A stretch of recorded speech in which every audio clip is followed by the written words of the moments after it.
जय श्री गणेश। आज सुनते हैं बुधवार व्रत कथा। एक गांव में एक सेठ सेठानी रहते थे। वो बहुत ही धार्मिक थे। वो गणेश जी के परम भक्त थे। वे दोनों जरूरतमंदों की सेवा करने के लिए हमेशा तत्पर रहते थे। वो हर बुधवार का व्रत करते, कहानी सुनते और जोड़े से ब्राह्मणों को भोजन खिलाते, फिर अपना व्रत खोलते। उनका बहुत बड़ा परिवार था, परंतु उनके कोई संतान नहीं थी, इसलिए सब कानाफूसी करते। सेठानी बांझ है, इस बात से वो दोनों बहुत दुखी रहते थे। एक समय की बात है, सेठ सेठानी गणेश जी के मंदिर में पूजा कर रहे थे। पूजा करके जब वो दोनों मंदिर से बाहर आए तो देखा मंदिर की सीढ़ियों पर एक छोटा बच्चा रो रहा था। सेठ जी ने चारों तरफ देखा कि कहीं बच्चे के माता पिता, कहीं परिवार वाले आसपास होंगे, लेकिन वहाँ कोई नहीं था। वो उस बच्चे को पुजारी के पास ले गए और बोले, पुजारी जी, यह बच्चा अकेला है, इसके माँ बाप कहीं नहीं हैं। शाम हुई। पुजारी जी बोले, सेठ जी, आप इस बच्चे को अपने घर ले जाइए। अगर इसके घर वाले ढूंढते हुए आएंगे तो आपके घर भेज देंगे। सेठ सेठानी खुशी खुशी उस बच्चे को अपने घर ले आए। कई दिन बीत जाने के बाद सेठ जी ने गांव के सरपंच की सलाह लेकर बच्चे को गोद ले लिया। सेठानी ने उस बच्चे का नाम गणेशा रखा। कई वर्ष बीत गए। एक दिन ठग पति पत्नी उस गांव में आए और गणेश जी के मंदिर की सीढ़ियों पर आकर बैठ गए। गांव के सबसे अमीर आदमी को ठगने की योजना बनाने लगे। तभी पुजारी जी वहां आए और अनजान लोगों को मंदिर की सीढ़ियों पर बैठा देख पुजारी जी बोले, यहाँ कैसे बैठे हो? उन्होंने कोई जवाब नहीं दिया। तब पुजारी जी बोले, क्या आपका बच्चा गुम हो गया?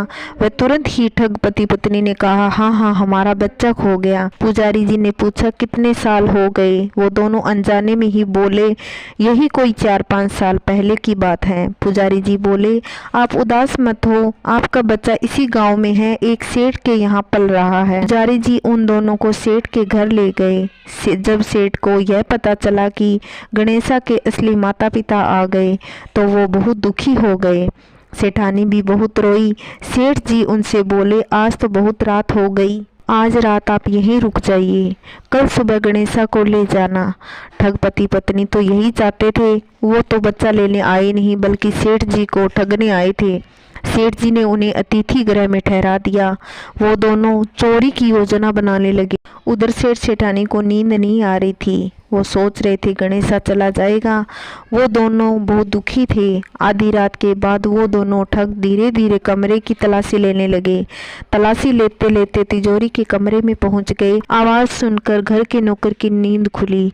उसने उन दोनों को कमरे में देखा तो कमरा बाहर से बंद कर दिया और जोर जोर से चिल्लाने लगा, चोर चोर चोर। घर के सारे लोग वहां इकट्ठे हो गए। सेठ जी ने कमरा खोला तो उस ठग को चोरी करते पकड़ा।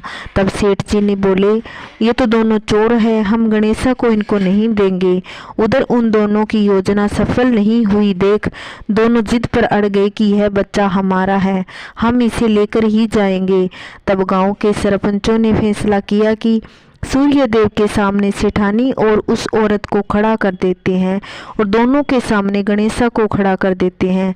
जिसकी आंचल से दूध की धार गणेशा के मुंह में जाएगी, बच्चा उसी का होगा। तब गणेश भगवान की कृपा से सेठानी के आंचल से दूध की धार गणेशा के मुंह में गिरी।